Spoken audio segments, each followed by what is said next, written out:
பாடுகளின் பாதையில் பரமன் இயேசுவின் நிலை 8.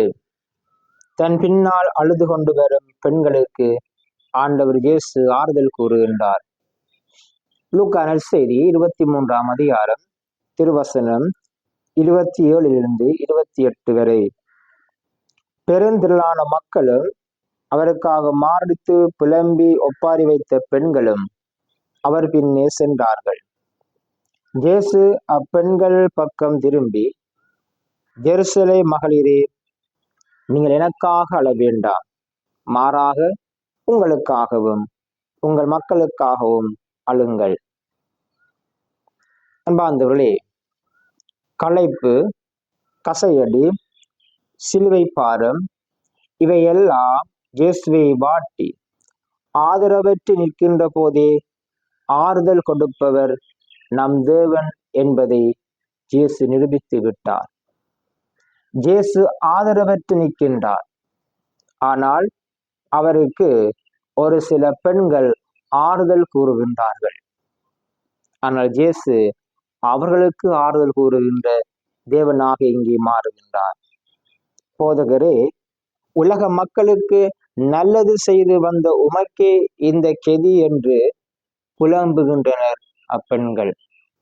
உலக மக்களுக்கு நன்மை செய்ய வந்த உமக்கே இந்த கெதி என்று சொல்லி புலம்புகின்றனர் ஒரு புறம் அந்த மக்கள். ஆனால் மறுபுறம், எனக்காக அழ வேண்டாம், மாறாக உங்களுக்காகவும் உங்களுடைய பிள்ளைகளுக்காகவும் உங்களுடைய பாவங்களுக்காகவும் அழுங்கள் என்று சொல்லி இயேசு ஆறுதல் கூறுகின்ற தேவனாக மாறுகின்றார். ஆகவே பச்சை மரத்துக்கே இந்த கதி என்று சொன்னால் பட்ட மரத்துக்கு என்ன நிலை ஏற்படும் என்பதை சிந்தித்து பாருங்கள். ஆகவே அன்பார்ந்தவர்களே, அன்பு என்ற ஆணிவேரை அழுக வைத்தோம் என்றால் நாம் பட்ட மரமாகி விடுவோம். நம்முடைய சமுதாயத்தினுடைய வாழ்விலே அன்பு இல்லை என்று சொன்னால் நாங்கள் பட்ட மரத்துக்கு ஒப்பாக மாறிவிடுவோம்.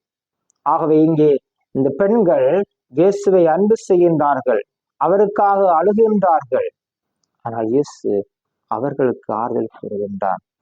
ஆகவே அன்பார்ந்த நெஞ்சங்களே, நாங்கள் எத்தனை ஆண்டுகள் இங்கே இந்த உலகத்திலே வாழ்கின்றோம் என்பது முக்கியம் அல்ல, மாறாக எவ்வாறு வாழ்கின்றோம் என்பதுதான் முக்கியம் என்பதை ஆண்டவர் இங்கே தெளிவுபடுத்துகின்றார்.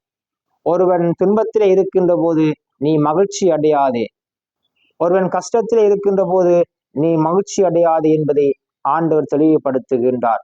ஒருவருக்கு ஒருவர் ஆறுதல் கொடுக்கின்ற மக்களாக நாங்கள் மாற வேண்டும் என்பதை இந்த நிலையிலே ஆண்டவர் இயேசு கிறிஸ்து நமக்கு சொல்லுகின்றார். ஆகவே எனக்காக அழாதீர்கள், உங்களுடைய பிள்ளைகளுக்காக அழுங்கள், உங்களுடைய பிள்ளைகள் செய்கின்ற பாவங்களுக்காக அழுங்கள் என்று ஆண்டவர் நமக்கு திட்ட தெளிவாக கூறுகின்றார். ஆகவே நாங்கள் மாற வேண்டும், நம்முடைய உள்ளம் மாற வேண்டும், நம்முடைய செயல்பாடுகள் மாற வேண்டும் என்பதை இந்த நிலையிலே, இந்த 8ஆம் நிலையிலே ஆண்டவர் அந்த பெண்களுக்கு ஆறுதல் கூறுவதன் மூலமாக எங்களுக்கு தெளிவுபடுத்துகின்றார். சிந்திப்போம், தியானிப்போம், ஆண்டவருடைய பிள்ளைகளாக மாறுவோம். இயேசப்பா, நாங்கள் செய்த பாவங்களுக்காக நீங்கள் பாடுபட்டு சிலுவையில் மரித்தீங்க.